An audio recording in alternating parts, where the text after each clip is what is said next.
tu es digne, mon Seigneur, de recevoir la gloire. De recevoir la gloire. Il y a encore d'autres dieux qui sont semblables à toi. Alléluia. Tu peux t'asseoir dans la présence du Seigneur. La Bible déclare une chose. La Bible dit que son corps a été mis dans le tombeau. Et les gens ont dit, on en a fini avec lui. Mais le troisième jour, il est sorti. Alléluia. La mort n'a pas pu avoir le dessus sur lui. Et la Bible dit qu'il tient la clé de la mort. D'ailleurs, ce n'est pas que quelqu'un relate. Lorsque Jean va le voir dans toute sa gloire, il va se présenter à nouveau. Et c'est ce que nous devons comprendre. Que ce Seigneur glorieux, c'est lui qui est là. Ce n'est pas le Jésus qui était dans le berceau. C'est le Jésus glorieux. Amen. Et la Bible dit dans Apocalypse chapitre 1, nous allons écouter, voir ce que Jésus, bien lire ce qu'il a dit. Oh, alléluia. Amen. Je ne sais pas sur quoi ta foi se base. Mais si ta foi ne se base pas sur celui-là, alors je ne sais pas ce que tu cherches dans sa présence.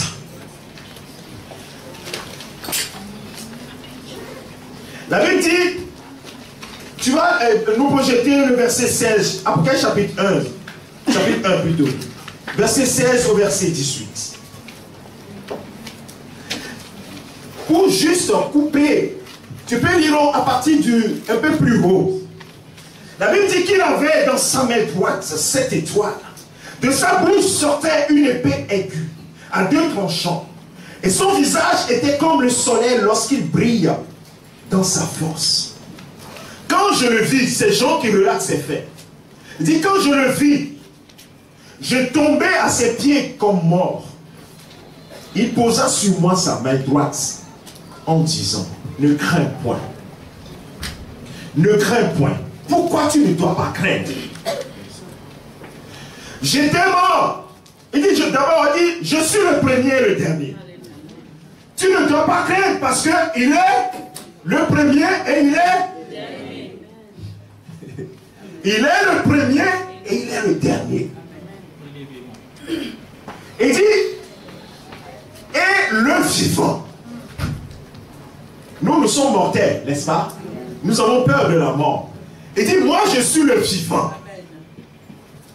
Je ne peux pas mourir. Alléluia. Je suis le vivant. Il dit, j'étais mort. Quand j'étais dans la chair, j'étais venu dans la chair, j'étais mort. Et voici. Et voici, c'est-à-dire, c'est actuel. Alléluia. C'est maintenant. Ton Seigneur te dit que maintenant, regarde, je suis vivant. Je suis vivant, et ceci au siècle des siècles. Au siècle des siècles. Et qu'est-ce qu'il dit encore? Je tiens les clés de la mort et du séjour des morts. Alléluia. C'est ce Seigneur Jésus que tu adores. C'est ce Seigneur Jésus que tu pries. Parce que les chrétiens sont devenus des copieurs. Oh, je prie au nom de Jésus. Mais je ne sais pas quel Jésus ils invoquent quand il dit je prie au nom de Jésus. C'est ce Jésus-là. Celui qui est vivant, amen, et ceci au siècle des siècles. Amen. Celui qui est le premier et qui est le dernier. Il n'y en a pas d'autre. Et celui qui tient la clé de la mort du séjour des morts. Ailleurs on dira qu'il tient la clé de David. Quand il ouvre, personne ne peut fermer. Amen. Et quand il fait, personne ne peut ouvrir. Et celui-là, il faut avoir confiance en lui. Amen. C'est pourquoi il dit, ne crains pas. Tu crains? Non, il dit, ne crains pas. Ne crains pas. Tu as des sujets de ne pas avoir crainte, de ne pas avoir peur. Parce qu'il est vivant. Et il est vivant jamais. Nous allons prier. Éternel notre Père, notre Dieu, quelle grâce tu nous fais ce matin de nous visiter puissamment, de nous ouvrir les yeux, afin que nous voyions quelle grâce tu nous as accordée d'être appelés des enfants de Dieu. Et nous le sommes, Seigneur. Amen. Même si le monde nous traite autrement, nous le sommes. Et ce que nous serons va être manifesté certainement. Lorsque tu viendras, tout est devra Jésus. Père, encore ce matin, parle-nous. Parle à ton peuple. Ton message, nous sommes prêts à le recevoir. Béni sois-tu, Papa, au nom de Jésus-Christ, notre Seigneur, notre Sauveur, le vivant, le seul Seigneur, qui est le premier, qui est le dernier, et qui est vivant au siècle des siècles. Au nom de Jésus. Amen. Amen. Alléluia. Amen. Que le Seigneur te bénisse. Amen. Je suis dans la joie vraiment d'être là ce matin. Et chaque jour, c'est comme un nouveau jour, je me présente pour la première fois devant le Seigneur. Ma joie est renouvelée et je vois aussi la grâce de Dieu envers moi. Je ne vois pas juste le privilège, mais je vois la grâce. La grâce de Dieu envers moi. Oh Seigneur, j'étais perdu. J'étais sans Dieu, sans espoir. Et toi, tu m'as accordé la grâce. Dans ma boue, tu m'as pris. Tu m'as lavé. Tu m'as arrangé. Tu as ôté mes vêtements sales. Et tu m'as mis un nouveau vêtement. Oui, Seigneur, tu m'as mis un anneau au doigt. Tu m'as mis des chaussures aux pieds. Et tu m'as mis une couronne sur la tête. Gloire à Jésus. Lui seul a fait ça. Oh, quand je vois cela, je dis merci Jésus pour la grâce que tu m'as accordée. Est-ce que cette même grâce, tu le sens dans ton cœur? Est-ce que chaque jour, tu sens cette grâce dans ton cœur? Si tu ne le sens pas, demande Seigneur, je veux savoir qu'est-ce qui s'est passé réellement pour ma vie. Qu'est-ce que tu as fait réellement? Lorsqu'on dit que Jésus est mort pour moi, Seigneur, fais-le comme mon âme puisse le ressentir. David dit, mon âme bénit l'Éternel et n'oublie aucun de ses bienfaits. Oui, mon âme doit se souvenir que l'Éternel est grand. Et quand il va dire que l'Éternel est mon berger et je ne manquerai de rien, frère, il sait ce qu'il dit. Il sait ce qu'il dit. Et ce matin, je vais prier, je vais parler de la vie de foi. La vie de foi. Et je vais poser un certain nombre de questions. Te poser un certain nombre de questions, bien nous poser un certain nombre de questions. Sur quoi bases-tu ta foi? Parce que quelqu'un qui dit, moi je suis intelligent, j'ai fait des grandes écoles, je serai un jour PDG, il a quoi? Il a la foi. Celui qui dit, je pars, je prends mon train, je vais aller à Châtelet, il a la foi qui va arriver à Châtelet. Avant de venir ici, tu as pris ta voiture, ou bien tu as pris le train, tu dis, je viens à l'église. Et tu as la foi, tu dis à un frère, quand je viendrai à l'église, je vais te donner ça. Tu as la foi que tu vas arriver. Quelqu'un qui dit qu'il n'a pas la foi, non, tu as la foi. Mais la question, c'est sur quoi bases-tu ta foi? Parce que lorsqu'on bâtit quelque chose, on bâtit sur un fondement. Quel est le fondement? Alors, je vais t'expliquer une chose. C'est que ce monde est bâti sur deux entités qui sont en confrontation perpétuelle. Depuis la séquence du jardin d'Éden, alors, vers les hommes, il ne faudrait pas que nous soyons perturbés, s'il vous plaît. Soyons tous concentrés. Le Saint-Esprit nous conduit. Satan ne cherche pas tous les moyens à nous déstabiliser. Restons vraiment concentrés. Alors, la Bible dit que quand la séquence du jardin d'Éden s'est produite, alors il y a eu une confusion dans le monde. Alors quelqu'un est venu régner. Mais il y a deux royaumes qui sont en confrontation perpétuelle. Et je vais te le montrer tout à l'heure. Et dans ces deux confrontations, il n'y a pas de juste milieu. Si toi tu veux te mettre au milieu, tu seras écrasé. Tu dois être dans un camp ou dans l'autre. Il n'y a pas de juste milieu. Alors bien aimé, fais attention. Quand la parole de Dieu dit que Satan est descendu, il dit gloire ou bien heureux ceux qui sont dans le ciel. Même malheur à ceux qui sont sur la terre et aux habitants de la terre. Parce que le diable est descendu vers vous avec quoi? Colère. Une grande, pas juste colère, une grande colère. Et ce monde-là, il n'y a pas de pitié. Et dans cette confrontation, bien aimé, il faut que tu aies une base. Et c'est par cette base-là que tu marcheras. Alors j'anticipe en te disant, c'est pour cela que le Seigneur dit, alors mon juste vivra par quoi? Par la foi. La foi, pas la foi n'importe qui. La foi dans le Seigneur Jésus, ou bien la foi en Dieu. Cette foi inébranlable, pas la foi qui fait des choses qui ne sont pas dans le plan de Dieu. Alors nous allons lire un texte et nous allons prendre un verset de ce texte qui va constituer notre fil rouge. 1 Roi chapitre 18. Il y a une situation qui va se produire dans la parole de Dieu et qui va nous permettre de pouvoir tirer un premier enseignement qui va nous conduire. La Bible dit que le peuple, 1 Roi chapitre 18, tu vas nous projeter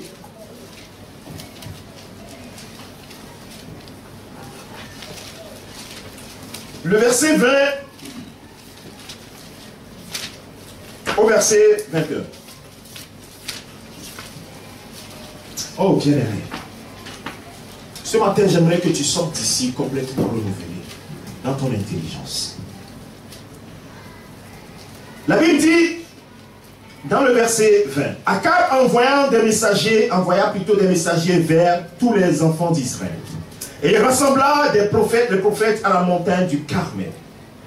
Alors Élie s'approcha de tout le peuple et dit, jusqu'à quand, je vais regarder sur cette version, jusqu'à quand clocherez-vous des deux côtés? Dans ma version ici, on dit jusqu'à quand boiterez-vous des deux côtés? Si l'Éternel est Dieu, allez après lui. Si c'est Baal, allez après lui. Le peuple ne répondit rien. Le bout de phrase que je tire, qui va constituer le fil rouge de ce que je vais dire, c'est jusqu'à quand boiterez-vous? Dans la version Darby, il nous dit jusqu'à quand hésiterez-vous entre les deux côtés? Dans la version Semeur, on dit jusqu'à quand sauterez-vous d'un côté et de l'autre? Ça, c'est la question qui va nous conduire ce matin. Eh frère, jusqu'à quand? Pose-toi la question, jusqu'à quand boiteras-tu d'un côté et de l'autre? Et j'ai dit tout à l'heure qu'il n'y a pas, il faut être quelque part. Alors, l'affrontement, elle est visible, tu le vois. Dans 1 Jean chapitre 5, je vais citer des versets, je vais aller assez rapide en citant des versets, mais suis juste le fil. La Bible dit dans 1 Jean chapitre 5, verset 19, il dit, nous savons que nous sommes de Dieu. 1 Jean chapitre 5, verset 19. Il dit, nous savons que nous sommes de Dieu. Est-ce que tu sais que tu es de Dieu? Nous savons que nous sommes de Dieu. Et que le monde entier est sous la puissance du malin. Lorsqu'on dit du malin, c'est aussi de Satan. Est-ce que tu le sais? Que tu es de Dieu. Et que la puissance, le monde entier est sous une puissance, qui est la puissance des ténèbres. Et donc je disais qu'il y a deux camps. Il y a le camp des ténèbres qui est représenté par le malin, et le camp de Dieu qui est représenté par la lumière. Alléluia. Et ainsi, quand Jésus est arrivé, il dit, la parole a été envoyée dans Jean chapitre 3. Et les gens ont préféré les ténèbres à la lumière. Et Jean chapitre 3, verset 19. C'est pour vous juste démontrer d'abord, dans un premier temps, les deux camps qui s'affrontent constamment. Dans le choix que chacun d'entre nous fait chaque jour que tu fais. Les gens font des choix. Tu fais des choix soit d'être d'un côté ou de l'autre, d'être de l'autre. Alors que la Bible dit que nous devons savoir que nous sommes de Dieu et nous devons être d'un seul côté. Jean chapitre 3, verset 19. Et ce jugement, c'est que les gens ont leur jugement sur la tête. Pourquoi? Il dit, car la lumière étant venue dans le monde pour éclairer, les hommes ont préféré les ténèbres à la lumière parce que leurs œuvres étaient mauvaises. Donc toi qui dis, oh ben je ne suis pas des ténèbres, mais tu n'es pas totalement de la lumière, sache que dans ma Bible, en tout cas, il n'y a pas de milieu. Il y a un côté ou il y a l'autre côté. Si tu n'es pas de la lumière, tu as automatiquement d'où? Des ténèbres. Si tu n'es pas des ténèbres, tu es de la lumière. Ainsi, il dit, Jean chapitre 8, c'est Jésus qui va le dire, verset 12. Jésus leur parla de nouveau et dit, je suis la lumière du monde. Celui qui me suit ne marchera pas dans les ténèbres, mais il aura la lumière de la vie. Deux camps, toujours. Ça, c'est ma première démonstration de ces deux camps qui s'affrontent. Alors, je vais à partir maintenant du début de la parole de Dieu, en prenant juste quelques exemples, parce que ce sera trop long, pour te montrer que ces deux camps-là s'affrontent dans des circonstances assez particulières. La première illustration, c'est quand le peuple d'Israël a été pris en captivité en Égypte. La Bible dit que Dieu va parler à Moïse. Il va lui dire dans Exode chapitre 3, versets 7 à 9, très rapidement, il va lui dire quelque chose qui est une déclaration. Exode chapitre 3, versets 7 à 9, il dit, l'Éternel dit, j'ai vu la souffrance de mon peuple qui est en Égypte. Et j'ai entendu les cris que lui font pousser ses oppresseurs. Et je connais cette douleur. Je suis descendu pour le délivrer de la main des Égyptiens. Et pour le faire monter dans ce pays, dans un bon et vaste pays, dans un pays où coule le lait et le miel, dans les lieux qu'habitent les Cananéens, les Étiens, les Amoréens, les Phérésiens, les Éviens et les Jébusiens. Voici, les cris d'Israël sont venus jusqu'à moi. Et j'ai vu l'oppression que leur font souffrir les Égyptiens. L'oppression et la délivrance. La délivrance de Dieu et l'oppression. Bien-aimé, sur quoi bases-tu ta foi? La vie de foi. Là, voilà une parole qui a été donnée à Moïse. Et Moïse va prendre cette parole et va se baser sur cette parole. Il ne va pas se baser sur n'importe qui dit, Seigneur, qu'est-ce que je vais aller dire à ton peuple? Je vais dire que qui m'envoie? Il dit, je suis t'envoie. Celui qui existe toujours. Celui qui est le vivant éternellement. Alléluia. Amen. Et c'est pas fini. Vous connaissez la suite de l'histoire, comment le Seigneur a délivré de façon extraordinaire son peuple. Et donc la victoire appartient là à qui? À l'Éternel. Quand il dit je suis venu pour le délivrer, c'est que sa main est puissante pour le faire. Il dit que celui qui a fait cette promesse, il a la capacité, il est capable de la réaliser. Il dit je suis descendu pour le délivrer. Et je te demande sur qui bases-tu ta foi? Alors c'est pas fini. Quand nous lisons dans 1 Samuel chapitre 17, cette histoire que nous aimons très bien, moi en premier, l'histoire entre David et Goliath, quelque chose se passe. Et moi j'aime bien cette illustration. Parce que cet homme a fait une expérience avec Dieu.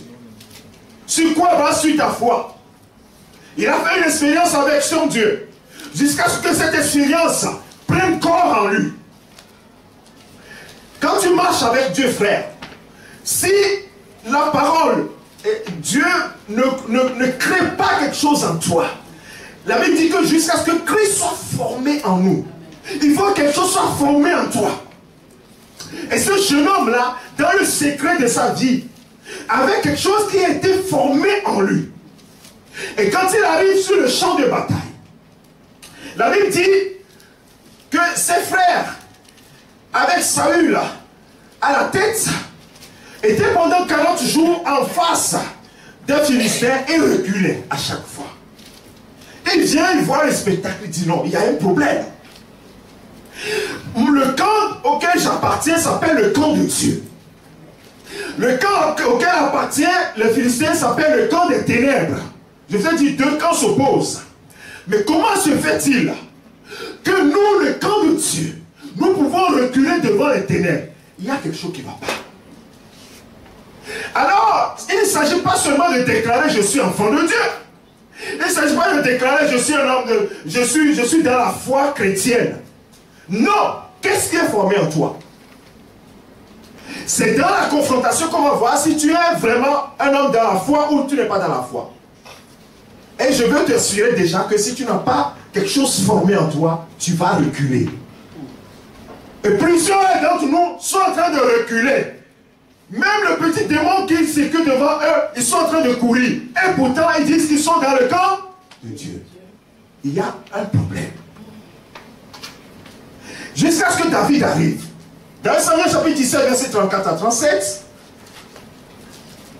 Regardez.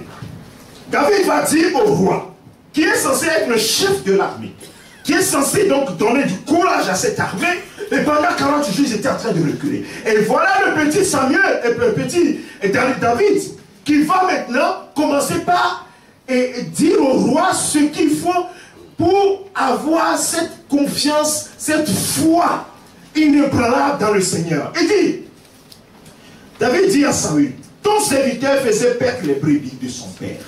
Et quand un lion ou un ours venait en enlever une de troupeau, je courais après lui et je le frappais.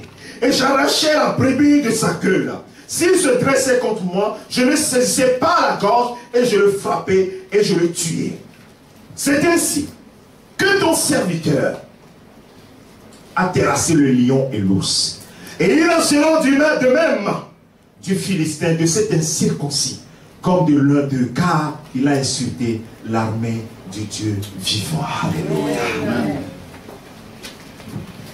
Oh, c'est comme un bouton là qui a appuyé sur quelque chose qui est déjà formé en toi. Il dit non, mais ça là, c'est pas possible. Il insulte l'armée du Dieu vivant. Et vous êtes là traînés. Alors, il va dire dans le verset 37, David dit encore, l'Éternel qui m'a délivré de la griffe du lion et de la patte de l'ours me délivrera aussi de la main de ce Philistin. Est-ce que tu as déjà fait des expériences avec Dieu? C'est sur ces expériences que tu vas bâtir ce qui va être construit en toi.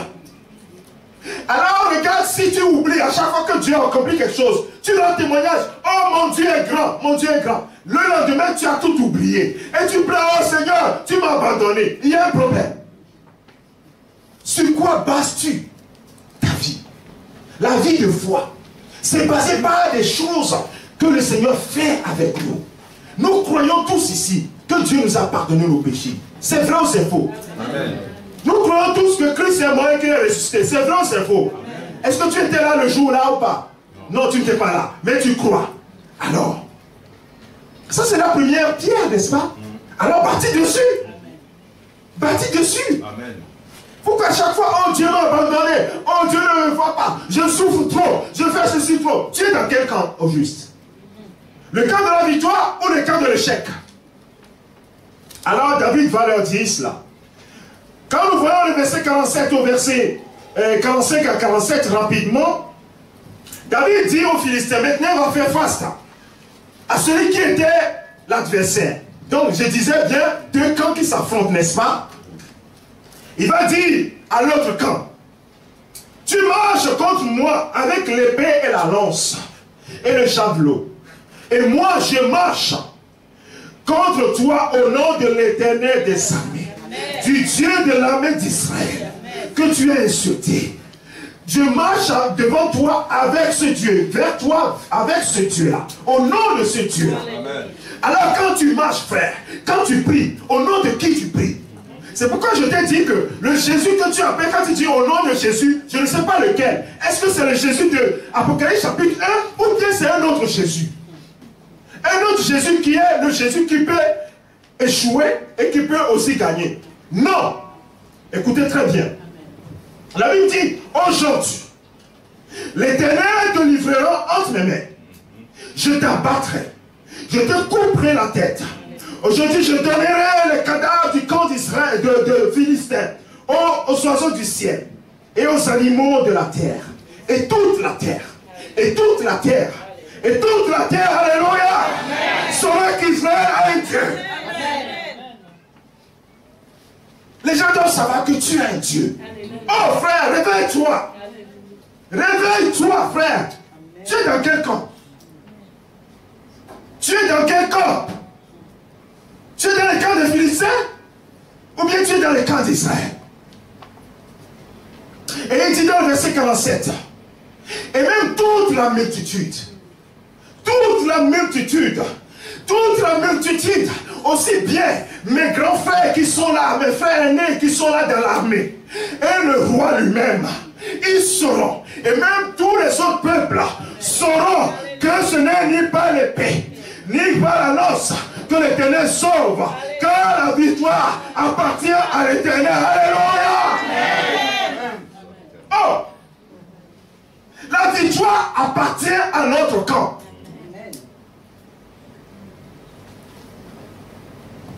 Et il vous livre entre mes mains. Bien-aimés, c'est ça qui est le fondement de notre foi. La victoire appartient à notre Dieu. Rien ne lui est impossible. Rien ne lui est impossible. Il a dit, dans le feu, je serai avec vous. Je ne vous abandonnerai pas. On a jeté, on dit à Shadrach, Meshach et Abednego, on va vous jeter dans le feu. Il dit, oh roi, nous te respectons, mais tu peux nous jeter dans le feu. Nous savons que notre Dieu que nous servons peut nous délivrer de ta main. Alléluia. Ah, nous savons que nous sommes de Dieu. Nous savons que nous sommes de Dieu. Est-ce que c'est ce que tu déclares? Je sais que je suis de Dieu. Ces gens ont dit, nous savons que nous sommes de Dieu.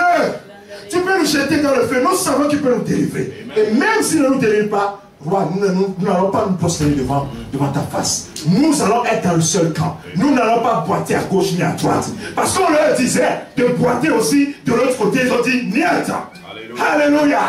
Est-ce que c'est ça dans ton cœur? Jusqu'à quand clocheras-tu? Jusqu'à quoi? Jusqu'à quand tu sauteras d'un côté ou de l'autre? Jusqu'à quand tu hésiteras entre être avec Dieu et être un peu avec le monde? Il faut être dans un seul camp. Et qu'est-ce qui s'est passé? On a jeté ces jeunes dans le feu. La Bible dit que les gens qui les ont jetés dans le feu ont été brûlés tout de suite. Mais eux, ils sont tombés dans le feu. Et ils ont marché dans le feu. Et non seulement 3 personnes ont été jetées, mais le roi voyait 4 personnes. Et la 4e personne, c'était comme le Fils de Dieu. Il dit, je serai avec toi. Ne crains pas. Alléluia. Si tu sais dans quel camp tu es, je serai avec toi. Mais si tu ne sais pas quel camp, alors là, moi aussi j'hésite à être avec toi. Mais si tu sais dans quel camp tu es, alors je serai avec toi. Parce que ceux qui réclament d'être de mon camp, je suis avec eux. Et il était avec ces jeunes hommes-là. Le roi a vu cela et a dit non. Non, c'est pas possible. C'est pas possible. Il a pensé, gens dit, et peut-être que je ne vois pas très bien. Mais regardez, ce n'est pas 3 personnes que nous avons jetées dans le feu. Regardez, il y en a 4 qui sont en train de marcher dans le feu. Et les appelés, sortez du feu. Ils sont sortis du feu. Alléluia. Amen. La victoire appartient toujours à ce Dieu. Amen. Pas que la victoire lui appartient par certaines fois. La victoire est à lui. Alléluia. Nous sommes dans le bon camp. C'est pourquoi je dis c'est la grâce d'être dans le bon camp. Alléluia. C'est une grâce d'être dans le bon camp. C'est une grâce. C'est une grâce d'être dans le bon camp. Et nous sommes dans le bon camp. C'est pourquoi il dit, nous savons que nous sommes de Dieu. Est-ce que tu le sais? Amen. Cesse de te plaindre. Cesse de te plaindre. Ce matin, l'évangile nous a dit, mais levons-nous. Dieu nous a tout donné. La victoire appartient à son camp. Lève-toi dans la victoire. Amen. Tu vois, la victoire appartient au camp d'Israël. Mais pendant 40 jours, ils étaient là. Est-ce qu'ils ont eu la victoire? Ils n'ont pas eu la victoire. Il a fallu que ce jeune homme vienne et dise non, mes frères, nous allons aller contre celui-là au nom de notre Dieu. Amen. Celui qui est de ce camp. Et nous allons voir, la victoire lui appartient toujours. Et il a marché contre eux au nom de l'Éternel des armes. Bien aimé, c'est ça. Il faut marcher, il faut avancer. Il faut foncer, frère. Il ne faut pas reculer. Il ne faut pas reculer. Ne recule pas. Avance. Avance toujours. Avance. Et 2 choses s'affrontent. Et là, je vais aller à la capella, nous n'allons pas lire rapidement, nous n'allons pas lire. Et le camp de la mort physique, et le camp de la vie, de celui qui donne la vie aussi. Ces 2 camps s'affrontent.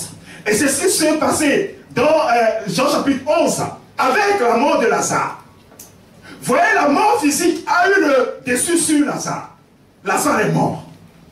Mais la Bible dit qu'il y a quelqu'un qui est la vie.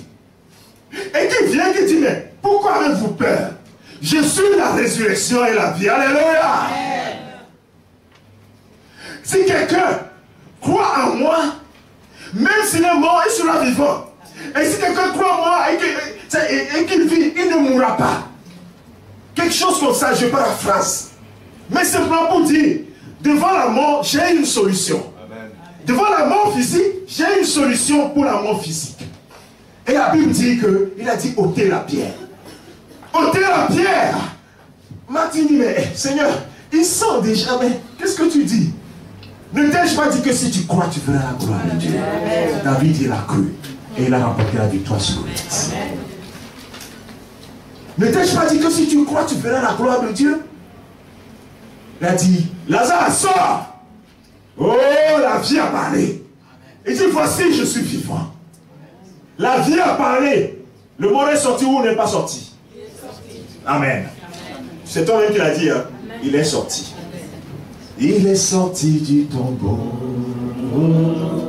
La mort a perdu sa puissance. Il est sorti du tombeau. La mort a perdu sa puissance. Il est vivant pour toujours. C'est pourquoi j'ai l'espérance. Oh, alléluia. Il est vivant pour toujours. C'est pourquoi j'ai l'espérance. Oh, bien-aimé, je ne sais pas ce qui se passe dans ton cœur en ce moment. Nous avons un Dieu puissant. Amen. Nous sommes dans le bon camp, frère. Amen. Ne cloche pas d'un côté à l'autre. Sois dans un seul camp. Le camp de Dieu. Reclame cela. Revendique cela. Dans tes comportements, dans tes paroles, dans tes actes. Reclame que tu es du camp de Dieu. Nous savons que nous sommes de Dieu. Amen. Nous savons que nous sommes de Dieu. Amen. Nous savons que nous avons la victoire. Merci Seigneur. Béni sois-tu, Jésus. Jusqu'à quand, frère, clocheras-tu à gauche et à droite? Ton Seigneur est vivant. Alors je te propose quelque chose. Et c'est le Seigneur qui nous le propose. Dans Luc chapitre 6. Si j'avais à te donner d'autres illustrations, je te les donnerais. À la mort éternelle, Dieu oppose la vie éternelle. C'est toujours ces deux camps qui se posent. Oui, quand Satan nous propose des choses, nous nous disons non. Nous voulons être dans le camp où il y a la vie, où il y a la lumière, la vie éternelle, où il y a la victoire. Toujours la victoire. Dans Luc chapitre 6, il va discuter avec ses disciples. Du verset 46 au verset 49. Il va leur demander. Et je pense que c'est la même question, en réalité, que Élie était en train de poser au peuple d'Israël. En leur disant, mais pourquoi jusqu'à quand clochez-vous? Hésiterez-vous entre les deux camps? Entre Dieu et entre Baal, entre les choses du monde. Si Dieu est, si l'Éternel est Dieu, mais allez après lui, soyez confiants. Alors Jésus va poser une question. Pourquoi m'appelez-vous Seigneur, Seigneur, et ne faites-vous pas ce que je dis? C'est la même question. Et pourquoi? Pourquoi? Dites-moi pourquoi. Pourquoi m'appelez-vous Seigneur, Seigneur, et ne faites-vous pas ce que je vous demande? Et il va continuer. Je vous montrerai à qui est semblable tout homme qui vient à moi, entend mes paroles et les met en pratique. Alléluia. Amen. Alors là, encore, opposition entre deux situations. Et ici, opposition entre deux hommes, deux profils d'hommes qui sont dans l'église, pas en dehors de l'église. Il est en train de parler de ceux qui disent qu'ils sont en train de bâtir avec Dieu. Alors je te demande, comment bâtis-tu? Comment bâtis-tu et sur quel fondement? Ici, il va donner deux exemples. Il dit, je vous montrerai à qui est semblable tout homme qui vient à moi, entend mes paroles et qui les met en pratique. Il est semblable à un homme qui, bâtissant une maison, a creusé une fois, a creusé profondément, pas légèrement, profondément. David dit à Samuel, moi j'ai creusé ce Dieu. J'ai creusé et creusé profondément. Et je sais en qui j'ai cru. Amen. Moi j'irai vers ce Philistin et je l'abattrai. J'ai creusé et j'ai creusé ce Dieu. Et je suis arrivé sur un fondement qui est le roc. Amen. Et j'ai bâti dessus. Amen. Il dit, il est semblable à un homme qui bâtissant une maison a creusé profondément et a posé le fondement sur le roc. C'est-à-dire que c'est solide. C'est solide. Une inondation est venue. Et le torrent s'est jeté contre cette maison sans pouvoir l'ébranler. Parce qu'elle était bien bâtie. Alléluia, frère. Elle était bien bâtie. Mais celui qui entend et ne met pas en pratique est semblable à un homme qui a bâti une maison sur la terre, sans fondement. Sans fondement. Et il y en a un grand nombre qui bâtissent ainsi. Sans fondement. Ça fait 10 ans que tu es auprès du Seigneur. Tu ne connais pas le verset qui dit que Jésus-Christ, le Fils de Dieu, a apparu afin de détruire les œuvres du diable. Tu ne connais pas la parole qui dit, nous qui sommes nés de Dieu, nous triomphons du monde. Et la victoire qui triomphe du monde, c'est notre foi. Sur quel roc tu es en train de bâtir? Sur quel fondement? Tu bâtis sur quoi? Colossiens chapitre 2, verset 14 et verset 15. Il dit, il a effacé l'acte de nos ordonnances nous condamnait et qui subsistait contre nous. Il a effacé à le clouer à la croix. Et il a dépouillé les dominations, les principautés. Et il les a livrés publiquement en spectacle, en triomphant d'elle par la croix. Sur quel fondement bases-tu ta foi? Si tu ne connais pas ces paroles, tu bâtis sur la terre, frère. Et le vent va souffler. Et les torrents vont s'abattre. Et ta maison va s'écrouler. C'est ce que Jésus dit. Il a bâti une maison sur la terre, sans fondement. Le torrent s'est jeté contre elle. Aussitôt, elle est tombée. Et la ruine de cette maison a été grande. Frère, par ces maîtres sur eux, nous sommes guéris. Ce sont des fondements là, frère. Il faut bâtir, il faut creuser, creuser, jusqu'à arriver sur le réma, l'essence même de cette parole qui bâtit en toi. Ton âme le confesse. Ton âme le confesse. Tu dors, tu te réveilles, ton âme, tu ne parles pas, mais ton âme le confesse. Alléluia. Parce que tu as été imprégné de ces paroles-là. Et ton âme les confesse. Alléluia. Amen. Ah. Ce n'est pas les sentiments qui le confessent. Non. Les sentiments ne peuvent pas marcher avec Dieu. Et dit, mon juste vivra par la foi. C'est une ferme assurance des choses qu'on espère. Et la démonstration. La démonstration, frère, des choses qu'on ne voit pas. Et la Bible dit que ceux qui ont eu cette foi, oui, ils l'ont montré. Abraham, il a montré. Est-ce que tu le montres? S'il n'y a rien en toi, tu ne peux rien montrer. Creuse et mets-y la parole. Bétonne, bétonne encore. Bétonne et bétonne. Que personne ne te convainque du contraire. Parce que sinon, les vents vont souffler, ils vont t'emporter. Et plusieurs personnes en crise. Parce qu'ils n'ont pas une intelligence de bâtir. Ce n'est pas quelque chose d'extraordinaire. C'est de s'approcher de ce Dieu. Simplement. Et de le découvrir. Pas ne pas être dans la masse.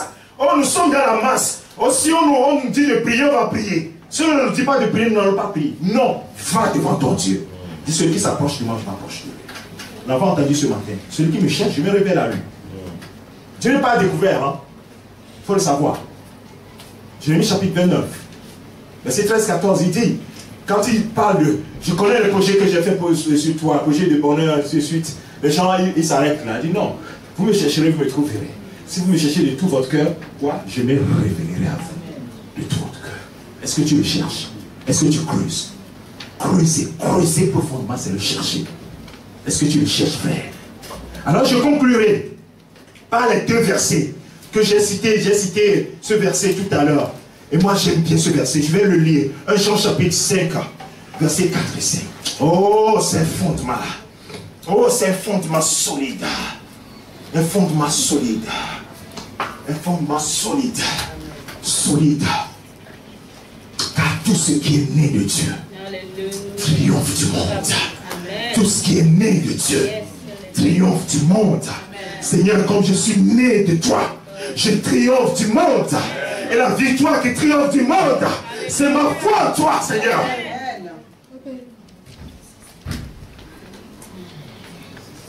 C'est ça les fondements, frère.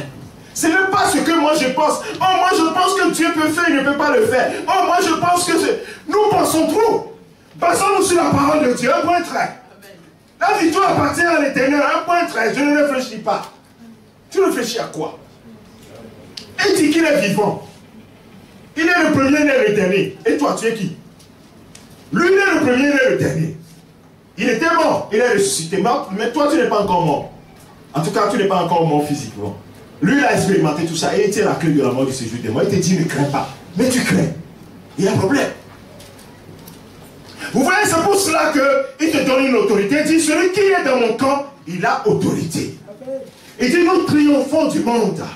C'est pour cela qu'il a pu dire à ses disciples, et je finis par là, dans Luc. J'ai cité plein de versets pour susciter votre foi ce matin. Regardez Luc chapitre 10, verset 19. Quand il a envoyé ses disciples et qu'ils sont revenus, ils les ont vus. Les choses se passaient, ils ont dit, waouh, nous sommes dans un camp de victoire. Alléluia. Ils étaient en train de se réjouir. Oh, nous sommes dans un camp de victoire. Ils ne savaient pas. Ils croyaient qu'ils étaient dans un camp d'échec. Non, nous sommes dans le camp de victoire. Alléluia. Et il dit, voici, je vous ai donné le pouvoir de marcher sur serpents, scorpions et sur toute la puissance de l'ennemi. Et rien ne pourra vous nuire. Alléluia. Alléluia. Rien ne pourra vous nuire. Il va vous dire, je vais attaquer vos enfants. Il dit, va attaquer mes enfants. Oh, parce que la parole de Dieu m'a dit, rien ne pourra me nuire. Oh bien-aimé, qu'est-ce que tu confesses? Qu'est-ce que tu confesses? La parole de Dieu est claire. Il dit, je m'en vais au Père. Si vous croyez en moi, vous gardez mes commandements, vous ferez les œuvres que j'ai faites. Et vous en ferez de plus grandes. Et vous en ferez de plus grandes. Parce que vous croyez en moi. Parce que vous vous basez sur moi. Le seul socle, le seul roc. Voici, je t'ai donné le pouvoir de marcher sur serpents, scorpions, sur toute la puissance de l'ennemi. Et rien ne pourra tenir. Est-ce que tu crois ces paroles? Est-ce que tu crois ces paroles? Amen. Frère, je te pose la question. Est-ce que tu crois en cette parole? Amen. Alors pourquoi cloches-tu d'un côté et de l'autre? Alors pourquoi hésites-tu d'un côté ou de l'autre? Comme si lui avait une victoire, une quelconque victoire de l'autre côté. Nous savons que nous sommes de Dieu. Et ceci nous a été donné. L'autorité nous a été donnée. Alléluia. Nous allons nous lever tous ensemble.